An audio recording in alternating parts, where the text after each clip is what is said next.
My next pick, I cheated again because last time I did 2. I mean, they were on the same disc, but this time I cheated in a different way.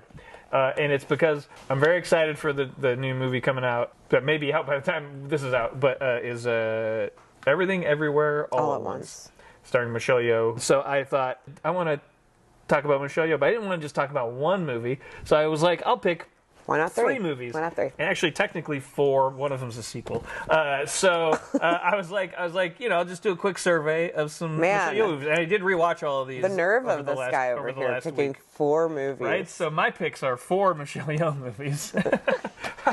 Yeah, it's our show. We can do whatever we want. That is we can true. Do whatever the fuck we want. Yeah. No one's saying I have to just pick one movie. Yeah, totally. Pick 12 movies. Pick as many as you want. Pick as many movies Next as you time, want. I'm not going to pick any movies. Well, you have to pick one. I know. I'll pick at least one. I'll pick more than one. Pick as many movies as you want.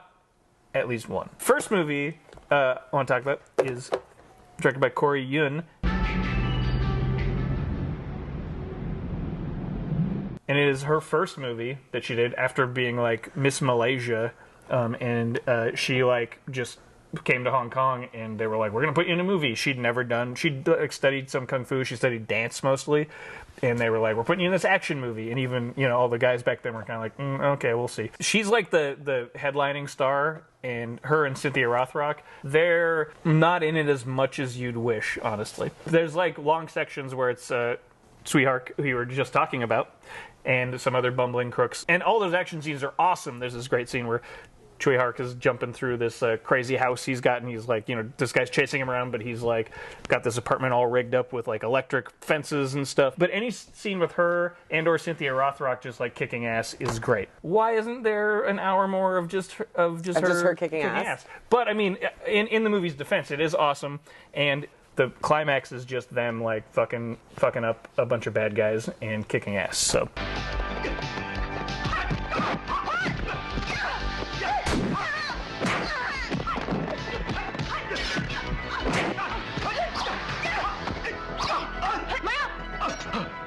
Yeah, so definitely check out. Kick and punch their way through the investigation. So definitely, yeah, exactly. So definitely watch Yes, Madam. Also with Cynthia Rothrock, who became huge in Hong Kong movies and then moved to America and did like a bunch of like martial arts movies here that aren't as good as the Hong Kong ones. Partly because the Hong Kong ones put their actors in danger more, so the stunts are way more awesome. Next one was years later, after she had retired briefly. She got married and retired, and then. When she got divorced, she came back to movies, and I think this was her first one back, and it's the Heroic Trio.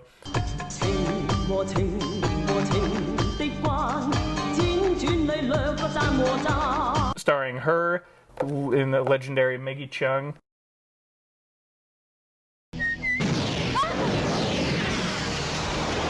And the late, great Anita Mui, who was also a huge star in the 90s, but she sadly died of cancer in like 2003 or something like that. It's like a superhero movie. From the genius behind a Chinese ghost story series. Yep, and it's directed by Johnny To and Ching Sui Tung, who directed Duel of the Death, which I talked about a couple episodes ago.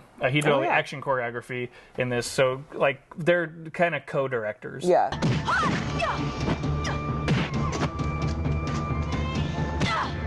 She stars as the Invisible Woman. Anita Mui is Wonder Woman, and Maggie Cheung is the catcher, thief catcher. Oh, they all call her Chat in there. They call her CHAT, which is French for cat, because she's like a cat burglar or whatever. Cute. But yeah, it's like a female sort of centered superhero thing. Cool. Sort of. It's not post-apocalypse, but it is like dystopian a little bit. It's great. Yeah, you'd love it. It's super fun. The action is great throughout. Obviously, her part is like. Sort of, she's like the most serious one in it, so it's not like super fun. But again, it's a lot of it's kicking ass, and there's a part where like a skeleton, the bloody skeleton, is like wrapped around her and is making her and is like forcing her to do kung fu against her friends and stuff. And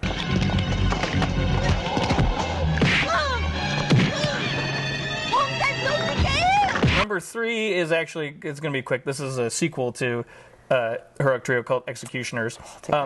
It's not as good. It's way more bleak and dark. It's more of like a post-apocalypse. I would compare it sort of in a way to Mad Max and the Road Warrior, although like Road Warrior is more awesome than Mad Max, but it's like this is like now it's like a post-apocalypse movie. Yeah. And like they've broken up, and so it's kind of like the heroic trio doesn't really come back together to fight bad guys until the end, and so it's not like it's kind of not. So it's not cool. really about the trio. There's more drama, and it's awesome still. You should still check it out, but it's not as cool. And yeah, and by the end it's like, but it's still pretty good. Okay. And the last one, the copy we have is called Akam, but it's also known as The Stunt Woman.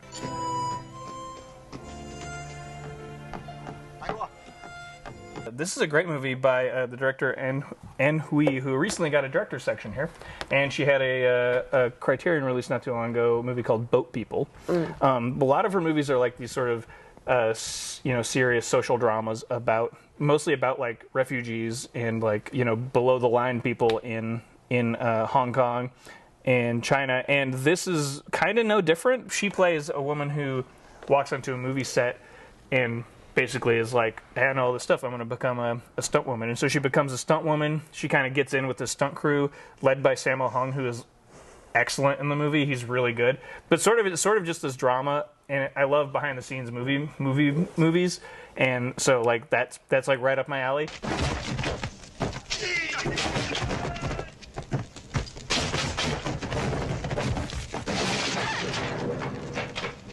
She falls in love with a guy. He's like, hey, marry me. And then she's like, he moves her to China, and she's running this bar for him. But, she's not happy.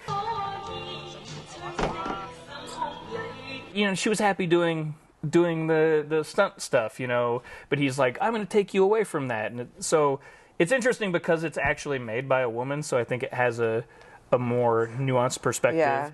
The commentary of that, and it's not an action movie, although it does devolve into that at the end. Interesting. Like the last third kind of turns into a Hong Kong crime movie, which seems weird, and it seems like maybe that was planned. But also, there's a stunt about halfway through the movie where she jumps off a bridge onto a moving truck.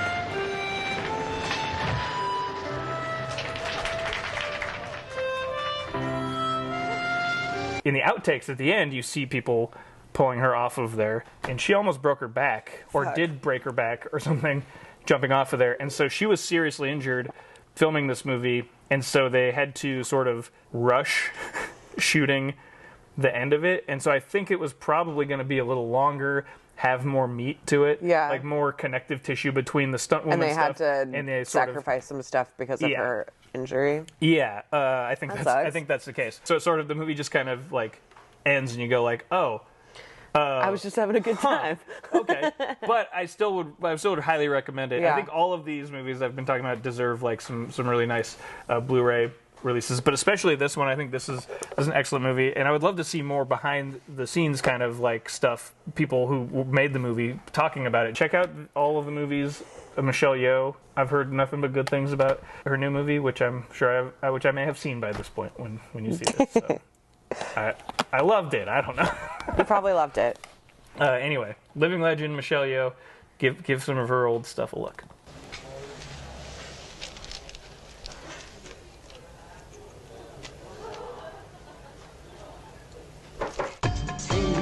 情和情的關，輾轉裏兩個讚和讚。